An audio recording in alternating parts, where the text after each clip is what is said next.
Hello friends, स्वागत है आपके अपने channel SK92 8th adult study channel पर। आज जो हम फिर से बिहार पुलिस कांस्टेबल 2023 के लिए जो कि 21,391 पोस्ट पर जो कि वैकेंसी आया हुआ है, उसके लिए GS एकेडमी की तरफ से जो कि बुक निकाला गया है, उसी बुक का जो है हम लोग आज प्रश्न करने वाले हैं। इसलिए जो वीडियो को कहीं पर भी स्किप नहीं कीजिएगा। और यदि चैनल पर नए आए होंगे तो सबसे पहले जो चैनल को सब्सक्राइब करके बेल आइकन को भी प्रेस कर लेना है, ताकि बिहार पुलिस की कोई भी अपडेट होगा सबसे पहले जो है आप तक पहुंच जाएगा। तो जिसमें से हमारा पहला प्रश्न है कि 1878 का वर्नाक्यूलर प्रेस एक्ट जो है ये किसने जो है रद्द कर दिया था। 1878 का वर्नाक्यूलर एक्ट जो है यह किसने जो है रद्द कर दिया था।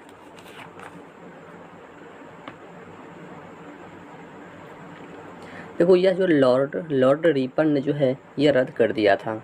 ठीक है, किसने कर दिया था? यह जो लॉर्ड रिपन ने जो है 1878 का वर्नाक्यूलर प्रेस एक्ट जो है ये रद्द कर दिया था।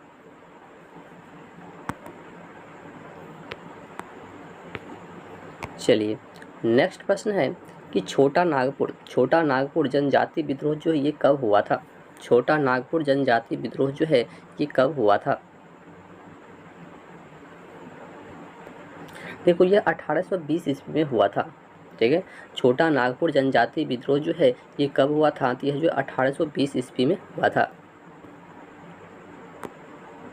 चलिए, नेक्स्ट प्रश्न है कि गांधी जी का चंपारण सत्याग्रह जो किससे जुड़ा था। गांधी जी का चंपारण सत्याग्रह जो है यह किससे जुड़ा हुआ था। देखो, गांधी जी का चंपारण सत्याग्रह जो है यह तिनकठिया से जुड़ा हुआ था। ठीक है, तिनकठिया से। ठीक है, यदि हम इसकी फैक्ट की बात कर ले तो 1916 ईस्वी में, ठीक है, 1916 ईस्वी में गांधी जी ने अहमदाबाद के निकट साबरमती आश्रम की स्थापना किया, जिसमें अप्रैल 1917 में बिहार में स्थित जिला, ठीक है, बिहार में जो कि स्थित है चंपारण, किसानों पर किए जा रहे अत्याचार के खिलाफ जो है आंदोलन किया था। ठीक है, और यह सत्याग्रह जो है तिनकठिया के जो है जुड़ा हुआ था। इस प्रश्न का बिल्कुल सही जवाब जो है ऑप्शन नंबर बी हो जाएगा, तिनकठिया, जो कि गांधी जी का चंपारण सत्याग्रह था। चलिए, नेक्स्ट प्रश्न है कि उल क्या है? उल विद्रोह जो है किससे जुड़ा था। उल विद्रोह जो है यह जो है किससे जुड़ा हुआ था। देखो, यह बिरसा मुंडा से जुड़ा हुआ है। ठीक है, बिरसा मुंडा से जुड़ा हुआ है। उल विद्रोह जो है यह जो है बिरसा मुंडा से जुड़ा हुआ है। तो इस प्रश्न का बिल्कुल सही जवाब जो है ऑप्शन नंबर डी हो जाएगा।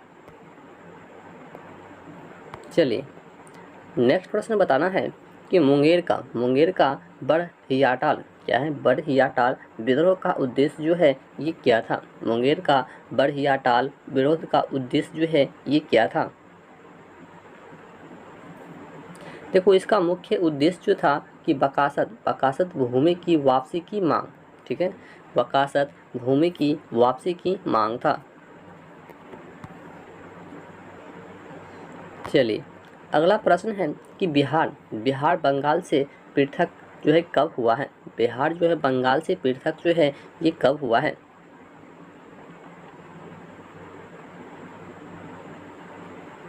देखो, यह 1912 में हुआ है। ठीक है, 1912 में जो है बंगाल जो है बिहार से पृथक हुआ है। चलिए, अगला प्रश्न है कि पटना उच्च न्यायालय की स्थापना जो है ये कब हुई है। पटना उच्च न्यायालय की स्थापना जो है ये कब हुआ है। पटना उच्च न्यायालय की स्थापना जो है ये कब हुआ है। देखो, पटना उच्च न्यायालय की स्थापना जो है 1916 ईस्वी में हुआ है। पटना उच्च न्यायालय की स्थापना जो है यह 1916 ईस्वी में हुआ है। चलिए, अगला प्रश्न बताना है कि 1930 और 1931 में बढ़वी कांग्रेस ने सफलतापूर्वक अंग्रेजी हुकूमत का किस जिला में जो है नाकाम कर दिया था। 1930 ईस्वी और 1931 में बढ़ी कांग्रेस ने सफलतापूर्वक अंग्रेजी हुकूमत का किस जिला में जो है ये नाकाम कर दिया था। देखो, यह गया जिला में जो है ये नाकाम कर दिया था।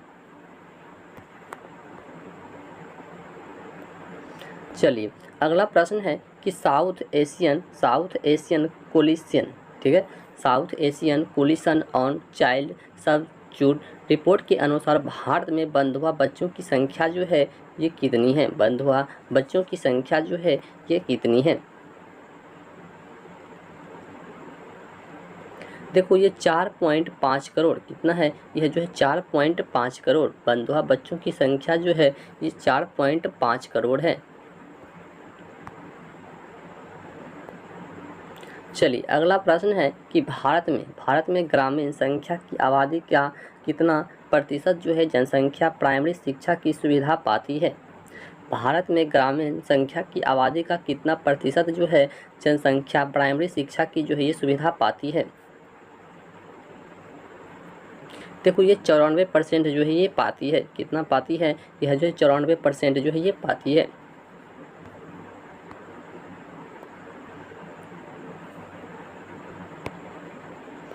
चलिए नेक्स्ट प्रश्न है कि भारत में पहला कौन सा विश्वविद्यालय होगा जो निजी व्यवस्था की देख रेख में होगा? भारत में पहला कौन सा विश्वविद्यालय होगा जो निजी व्यवस्था की देख रेख में होने वाला है? देखो तो इसका सही आंसर जो है ऑप्शन नंबर सी हो जाएगा कि राजीव गांधी कंप्यूटर विज्ञान राष्ट्रीय विश्वविद्यालय भारत में पहला विश्वविद्यालय होगा जो निजी व्यवस्था में देख रेख में होगा। राजीव गांधी कंप्यूटर विज्ञान राष्ट्रीय विश्वविद्यालय। चलिए नेक्स्ट प्रश्न है 12 नंबर कि एक सामान्य शुल्क सेल में विद्युत अपघटय होता है। एक सामान्य शुल्क सेल में जो है विद्युत अपघटय होता है। विद्युत अपघटय जो है ये होता है। देखो यह जो है अमोनिया क्लोराइड होता है। ठीक है, ये अमोनिया क्लोराइड होता है।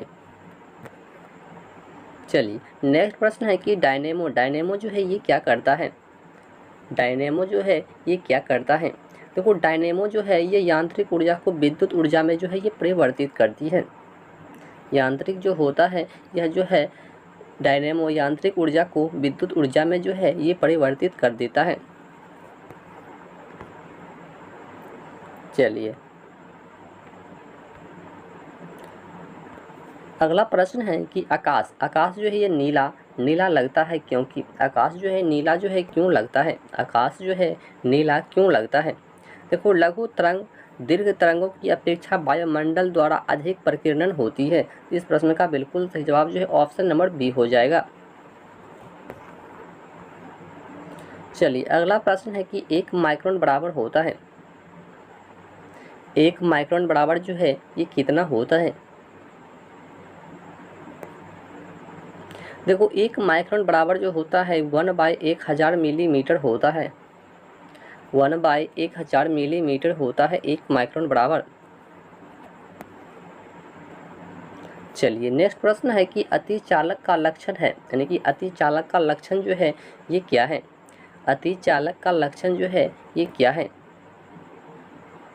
देखो अतिचालक का लक्षण जो होता है ये उच्च पारगम्यता। क्या होता है? उच्च पारगम्यता। यानी कि इस प्रश्न का बिल्कुल सही जवाब जो है ऑप्शन नंबर ए हो जाएगा, उच्च पारगम्यता। चलिए अगला प्रश्न है कि वर्षा दीर्घतम होता है। वर्षा जो है ये दीर्घतम जो है कब होता है? वर्षा जो है ये दीर्घतम कब होता है? देखो ये प्लूटो पर होता है। वर्षा जो है ये दीर्घतम जो है ये प्लूटो पर होता है। चलिए अगला प्रश्न है कि वर्षा की बूंद की गोलाकार आकृति का कारण क्या है? वर्षा की बूंद का गोलाकार आकृति का कारण जो है ये क्या है? देखो इसका मुख्य कारण होता है पृष्ठ तनाव। क्या होता है? इसका सही कारण होता है ये पृष्ठ तनाव होता है। वर्षा का बूंद गोलाकार जो होने का कारण जो होता है ये पृष्ठ तनाव होता है। चलिए अगला प्रश्न बताना है कि कमरे में रखे रेफ्रिजरेटर का दरवाज़ा खोलकर बताइए। देखो यदि हम कमरे में रखे रेफ्रिजरेटर का दरवाज़ा खोलकर आप अतः कमरे को थोड़ा गर्म कर सकते हैं। ठीक है, खोलकर जो है ये आप क्या कर सकते हैं? कमरे को जो है गर्म कर सकते हैं। तो इस प्रश्न का बिल्कुल सही जवाब जो है ऑप्शन नंबर सी हो जाएगा। देखो रेफ्रिजरेटर का दरवाज़ा यदि खुला रखने पर उसमें जो है अनेक प्रकार की गैस जैसे कि क्लोरोफ्लोरोकार्बन हो गया निकलती है, जो कमरे के तापमान को क्या करता है? वो बढ़ा देता है। ठीक है, तो इस प्रश्न का बिल्कुल सही जवाब जो ऑप्शन नंबर सी हो जाएगा। चलिए अगला प्रश्न बताना है कि किस खनिज से रेडियम प्राप्त किया गया था। किस खनिज से जो है ये रेडियम प्राप्त किया गया था, बताइए। देखो ये पिंच ब्लेड से, ठीक है, किससे किया गया है, ये पिंच ब्लेड से किया गया है। इस प्रश्न का बिल्कुल सही जवाब जो है ऑप्शन नंबर बी हो जाएगा, पिंच ब्लेड से। चलिए नेक्स्ट प्रश्न है 21 नंबर की परमाणु बम क्या है। परमाणु बम का सिद्धांत जो है ये किस पर आधारित है। परमाणु बम का सिद्धांत जो है ये जो है किस पर आधारित है। परमाणु बम का सिद्धांत जो है यह किस पर जो है आधारित है। देखो ये नाभिकीय विखंडन पर जो है ये आधारित होता है। परमाणु बम का सिद्धांत जो है ये नाभिकीय विखंडन पर जो है ये आधारित होता है। देखो परमाणु बम को नाभिकीय बम के नाम से भी जाना जाता है और इसका सिद्धांत जो है नाभिकीय विखंडन पर आधारित है, ठीक है। लेकिन परमाणु बम को बनाने के लिए जो है यूरेनियम, ठीक है, यूरेनियम क्या कहते हैं 235, यूरेनियम 235 और प्लूटोनियम, ठीक है, प्लूटोनियम 239, ठीक है, का प्रयोग किया जाता है। इसको बनाने के लिए यूरेनियम 235 और प्लूटोनियम 239 का जो है प्रयोग किया जाता है। चलिए अगला प्रश्न है कि प्लास्टर ऑफ पेरिस का सूत्र क्या है। प्लास्टर ऑफ पेरिस का रासायनिक सूत्र जो है ये क्या होता है।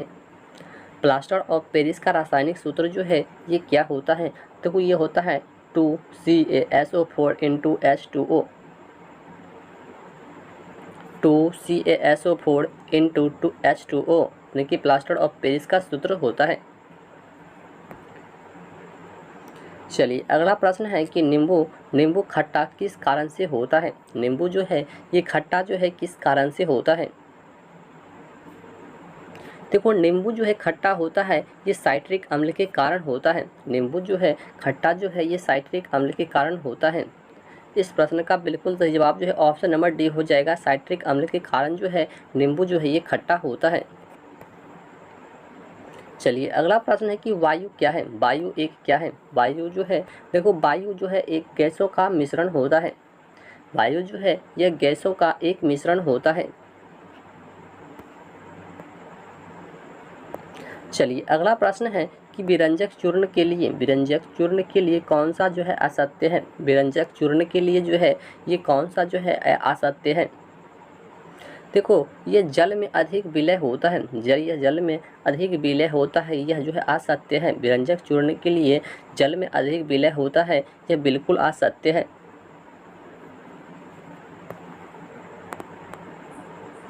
चलिए अगला प्रश्न है कि पारद धातु मिश्रण है, यानी कि पारद धातु जो है ये किसका मिश्रण है। पारद धातु जो है ये किसका जो है मिश्रण है। देखो यह जो है पारद युक्त मिश्र धातु होती है। यह जो है पारद युक्त मिश्र धातु होती है। चलिए अगला प्रश्न है कि कोयले का सामान्य प्रकार क्या है। कोयले का सामान्य प्रकार जो है ये क्या है, यानी कि कोयले का सबसे अच्छा प्रकार क्या है। देखो कोयले का सबसे अच्छा प्रकार जो है ये बिटुमेनी होता है, ठीक है, ये बिटुमेनी होता है। चलिए नेक्स्ट प्रश्न है कि भारत के राष्ट्रीय स्तनी जो है ये क्या है। भारत की राष्ट्रीय स्तनी जो है ये क्या है। देखो भारत की राष्ट्रीय स्तनी की हम बात करें तो इसका बिल्कुल सही जवाब जो है ऑप्शन नंबर डी हो जाएगा, ये बाघ होता है। भारत के राष्ट्रीय स्तनी जो है ये बाघ होता है, ठीक है। अगला प्रश्न है कि नृशंस प्राणी जो है ये कौन सा है। नृशंस प्राणी जो है ये कौन सा है। देखो नृशंस प्राणी की हम बात कर ले तो यह जो है कछुआ हो जाएगा इस प्रश्न का बिल्कुल सही जवाब।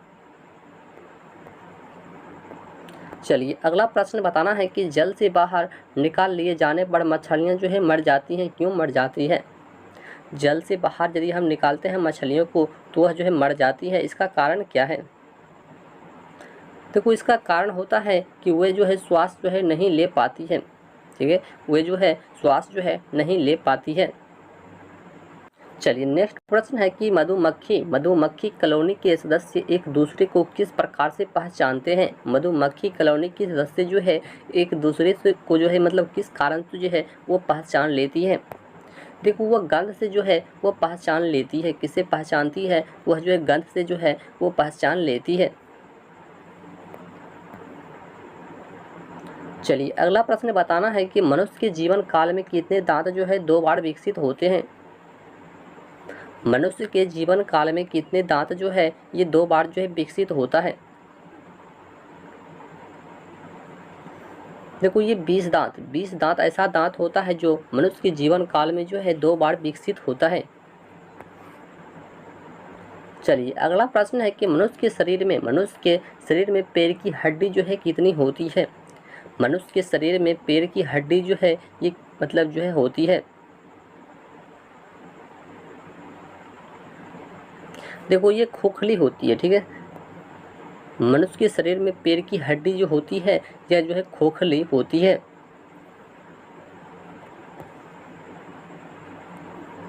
चलिए अगला प्रश्न बताना है कि मनुष्य की खोपड़ी में कुल कितनी मतलब अस्थियां होती है। मनुष्य की खोपड़ी में जो है कुल कितनी अस्थियां होती है। मनुष्य की शरीर खोपड़ी में जो है कुल कितनी अस्थियां होती है। देखो यह 29 अस्थियां होती है। चलिए अगला प्रश्न बताना है 35 नंबर प्रश्न है कि आधुनिक मनुष्य के हाल का पूर्वज जो है यानी कि आधुनिक मनुष्य के हाल का पूर्वज जो है ये क्या है। देखो ये क्रोमैग्न मानुस क्या हो जाएगा, ये क्रोमैग्न मानुस हो जाएगा इस प्रश्न का बिल्कुल सही जवाब। चलिए नेक्स्ट प्रश्न है कि माँ पौधों की भांति पौधा मिलता है। माँ पौधों की भांति जो है ये पौधा कहाँ मिलता है। देखो ये कटा तना से मिलता है, ठीक है, ये कटा तना से मिलता है। चलिए नेक्स्ट प्रश्न है कि 80% से अधिक सेल में पाया जाने वाला पदार्थ जो है ये कौन सा है। 80% से अधिक सेल में पाया जाने वाला पदार्थ जो है ये कौन सा है। देखो 80% से अधिक सेल में पाया जाने वाला पदार्थ जो है होता है ये जल होता है, ठीक है, ये जो है जल होता है। चलिए अगला प्रश्न है कि इंसुलिन प्राप्त होता है कि इंसुलिन जो है यह किससे प्राप्त होता है। देखो इंसुलिन जो प्राप्त होता है ये डालियों की जड़ों से प्राप्त होता है। इंसुलिन जो है यह डालियाँ की जड़ों से जो है प्राप्त होता है। चलिए अगला प्रश्न बताना है कि हरगोविंद खुराना को किस आविष्कार के लिए जो है ये सम्मानित किया गया है। हरगोविंद खुराना को जो है किस आविष्कार के लिए जो है इसे सम्मानित किया गया है। देखो इसे जो है जीन के संश्लेषण के लिए जो है सम्मानित किया गया है। इस प्रश्न का बिल्कुल सही जवाब जो है ऑप्शन नंबर बी हो जाएगा। चलिए अगला प्रश्न जो कि 40 नंबर प्रश्न है कि संसार का सबसे बड़ा पुष्प जो है क्या है। संसार का सबसे बड़ा पुष्प जो है ये क्या है। देखो संसार का सबसे बड़ा पुष्प जो है ये रफलेसिया क्या है, यह जो है रफलेसिया है। संसार का सबसे बड़ा पुष्प जो है यह रफलेसिया है। चलिए नेक्स्ट प्रश्न है 41 नंबर प्रश्न है कि तना कटा आम तौर से किसके प्रवर्धन के लिए, ठीक है, प्रवर्धन के लिए ये प्रयोग किया जाता है। तना कटा आम तौर से किसके प्रवर्धन के लिए जो है ये प्रयोग किया जाता है। देखो ये गन्ना के लिए जो है ये प्रयोग किया जाता है, ठीक है, ये जो है गन्ना के लिए प्रयोग किया जाता है। चलिए नेक्स्ट प्रश्न है कि मटर पौधा है यानी कि मटर जो है किस प्रकार का पौधा है। मटर जो है यह जो है किस प्रकार का पौधा है। देखो मटर जो होता है ये शाक पौधा होता है। मटर जो है यह जो एक प्रकार का शाक पौधा होता है। चलिए अगला प्रश्न बताना है कि विकास का मुख्य कारक क्या है। विकास का मुख्य कारक जो है ये क्या है। देखो विकास का मुख्य कारक जो होता है ये प्राकृतिक वर्ण होता है, ठीक है, यह जो है प्राकृतिक वर्ण होता है। विकास का मुख्य कारक जो है ये प्राकृतिक वर्ण होता है। चलिए अगला प्रश्न बताना है कि तिब्बत में मानसरोवर झील के पास जिस नदी का स्रोत है वह जो है क्या है। तिब्बत में मानसरोवर झील के पास जिस नदी का स्रोत है वह जो है कौन सा नदी है। देखो वह नदी जो है ब्रह्मपुत्र भी हो जाएगा, सतलज भी हो जाएगा, सिंधु भी हो जाएगा। करने का मतलब जिस प्रश्न का बिल्कुल जवाब जो है ऑप्शन नंबर डी हो जाएगा, उपयुक्त सभी। क्या हो जाएगा, उपयुक्त सभी। चलिए अगला प्रश्न बताना है कि हुंडू प्रपात क्या है। हुंडू प्रपात जो है यह निर्मित है, यह जो है किस लिए निर्मित है। देखो ये सुवर्ण रेखा पर जो है ये निर्मित है, ठीक है। कहाँ पर निर्मित है, यह जो सुवर्ण रेखा पर जो है ये निर्मित है। चलिए अगला प्रश्न बताना है कि हिमालय में हिम रेखा निम्न के बीच होती है। हिमालय में हिम रेखा जो है ये निम्न के बीच में होती है। इनकी किसके बीच में होता है। देखो यह 4500 से लेकर 6000 मीटर पश्चिम में होता है। यह जो है 4500 से लेकर 6000 मीटर पश्चिम में जो है ये होता है। तो इस प्रश्न का बिल्कुल सही जवाब जो है ऑप्शन नंबर सी हो जाएगा। चलिए अगला प्रश्न बताना है कि भारत की तट रेखा है, यानी कि भारत की तट रेखा की लंबाई जो है बताना है। देखो भारत की तट रेखा की लंबाई की हम बात कर ले, इसकी लंबाई जो है कितना है। देखो यह जो है 6100 किलोमीटर कितना है, यह जो है 6100 किलोमीटर है। वही यदि हम बात कर ले कि भारत की स्थलीय सीमा की लंबाई कितना है, यह जो 15200 किलोमीटर है स्थलीय सीमा की लंबाई, ठीक है 15200 किलोमीटर, ठीक है। और उसके बाद यदि टोटल लंबाई जो है ये 6100 किलोमीटर है।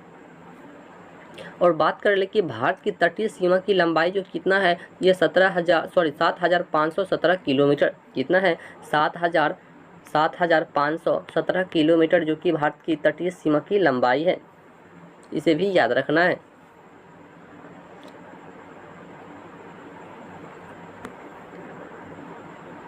चलिए अगला प्रश्न बताना है कि नकदी फसल में सम्मिलित नहीं है, यानी कि नकदी फसल में जो है कौन सा फसल जो है ये सम्मिलित नहीं है।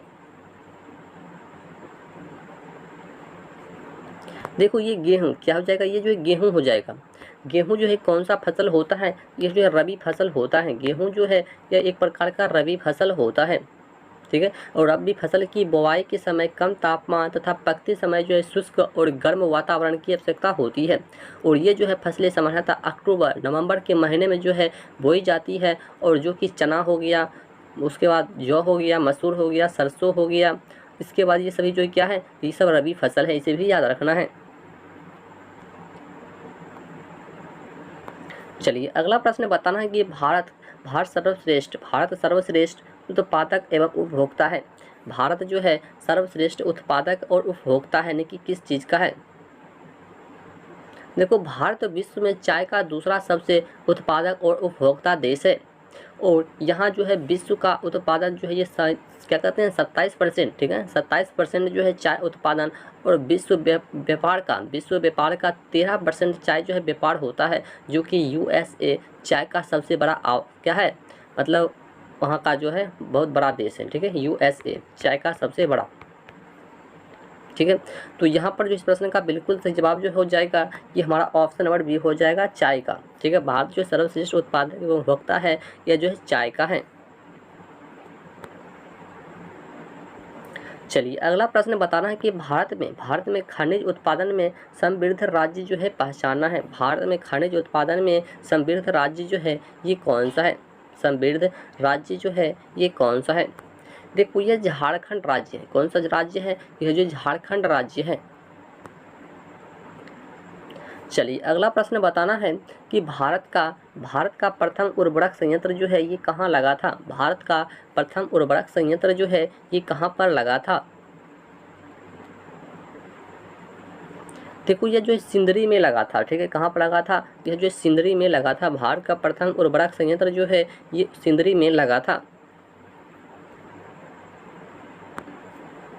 चलिए अगला प्रश्न है कि भारत का सबसे अधिक जनसंख्या वाला शहर जो है ये कौन सा है। भारत का सबसे अधिक जनसंख्या वाला शहर जो है ये कौन सा है। देखो ये कलकत्ता, ठीक है कलकत्ता हो जाएगा। भारत का सबसे अधिक जनसंख्या वाला शहर जो है ये कलकत्ता हो जाएगा। चलिए अगला प्रश्न है कि निम्नलिखित में से कौन महाद्वीप क्षेत्रफल का अनुसार जो है सबसे बड़ा है, ये बताना है। क्षेत्रफल के अनुसार जो है सबसे बड़ा है। देखो क्षेत्रफल के अनुसार सबसे बड़ा महाद्वीप जो है ये एशिया है, ठीक है ये एशिया है। क्षेत्रफल के अनुसार सबसे बड़ा महाद्वीप जो है ये एशिया है और सबसे छोटा महाद्वीप जो है ये ऑस्ट्रेलिया है। लेकिन परंतु जो है यहाँ पर प्रश्न के विकल्प के अनुसार जो है एशिया नहीं रहने के कारण जो है अफ्रीका होगा, जो कि क्षेत्रफल के अनुसार दूसरा सबसे बड़ा महाद्वीप है। ठीक है, तो इस प्रश्न का बिल्कुल सही जवाब जो है ऑप्शन नंबर बी हो जाएगा, अफ्रीका। लेकिन सबसे बड़ा महाद्वीप जो है कौन सा है, ये एशिया महाद्वीप है, इसे भी याद रखना है। चलिए नेक्स्ट प्रश्न है कि साफ रातें मेघीय रातों की अपेक्षा अधिक ठंडी होती है, इसका कारण क्या है। साफ रातें जो है ये मेघीय रातों की अपेक्षा जो है अधिक ठंडी होती है, इसका कारण क्या है। इसका कारण जो है ये क्या है। देखो इसका कारण होता है कि विकिरण, क्या होता है, विकिरण के कारण जो है ये ठंडी होती है। चलिए अगला प्रश्न बताना है कि निम्नलिखित में किस युग्म का मिलान जो है ये सही है। निम्नलिखित में से किस युग्म का मिलान जो है ये सही है, ये बताना है। देखो यह भूमध्य क्षेत्र, ठीक है, भूमध्य क्षेत्र मतलब गरज के साथ वर्षा मध्य माह में, इस प्रश्न का बिल्कुल सही जवाब जो ऑप्शन नंबर बी होने वाला है। ठीक है, बी जो इस प्रश्न का बिल्कुल सही जवाब है। चलिए अगला प्रश्न है कि निम्नलिखित औद्योगिक कस्बों में कौन छोटा नागपुर के पठार पर स्थित है। निम्नलिखित औद्योगिक कस्बों में कौन सा जो है छोटा नागपुर के पठार पर जो है यह स्थित है। छोटा नागपुर के पठार पर जो है यह स्थित है। देखो यह रांची, ठीक है, ये जो है रांची हो जाएगा। इस प्रश्न का बिल्कुल सही जवाब जो है ये रांची हो जाएगा।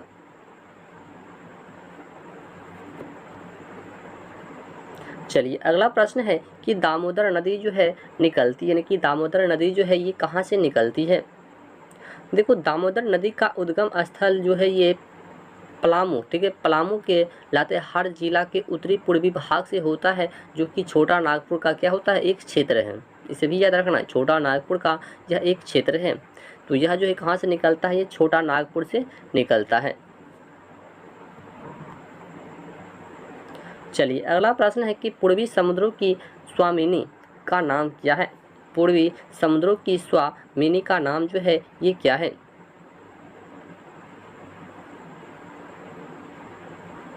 देखो ये भारत, क्या है, इसका नाम जो है ये भारत है। चलिए अगला प्रश्न बताना है कि भारतीय संविधान को अपनाया गया था, यानी कि भारतीय संविधान को जो है किसके द्वारा जो है ये अपनाया गया था। भारतीय संविधान को जो है किसके द्वारा जो है अपनाया गया था। देखो ये संवैधानिक सभा के द्वारा जो है भारतीय संविधान को जो है ये अपनाया गया है।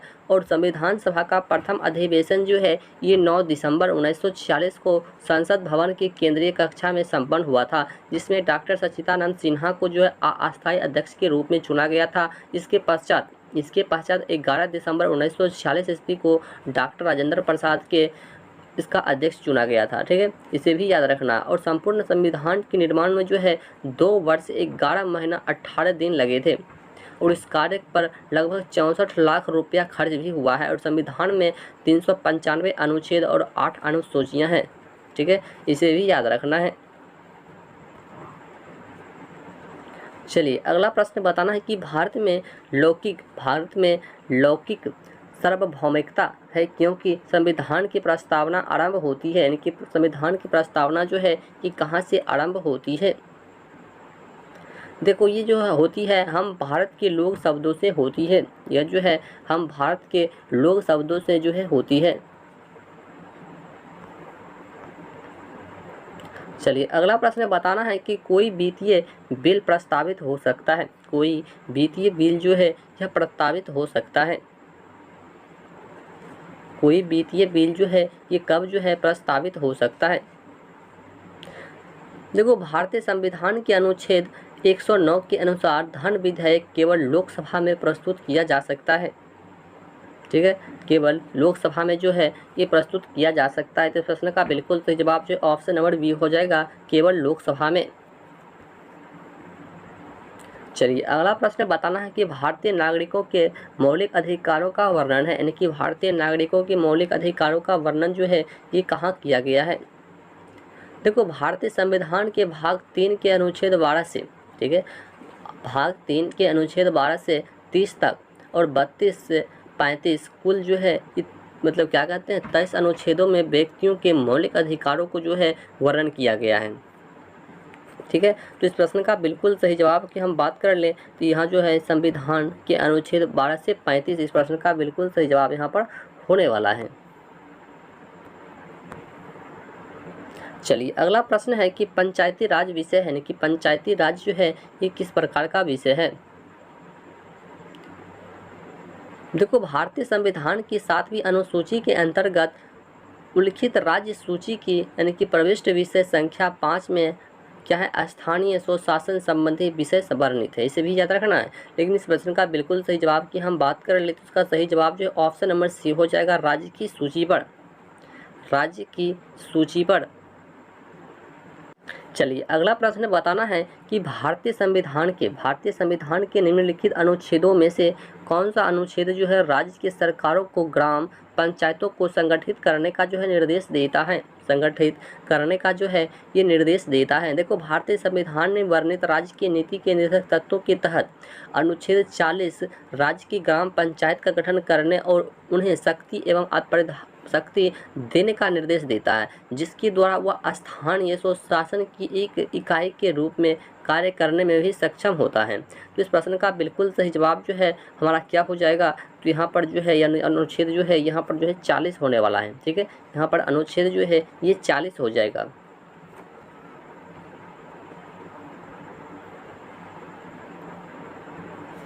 चलिए अगला प्रश्न है कि न्यायिक पुनर्विलोकन का अर्थ है यह है कि सर्वोच्च न्यायालय क्या है। सर्वोच्च न्यायालय जो है ये क्या है, सर्वोच्च न्यायालय जो है ये क्या है।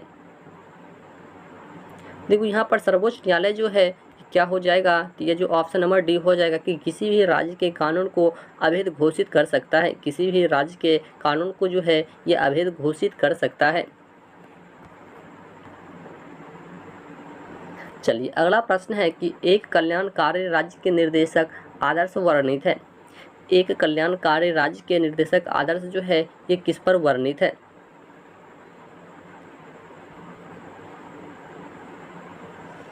देखो, यह जो है राज्य के नीति निर्देशक तत्वों में जो है ये आधारित है, राज्य के नीति निर्देशक तत्वों में।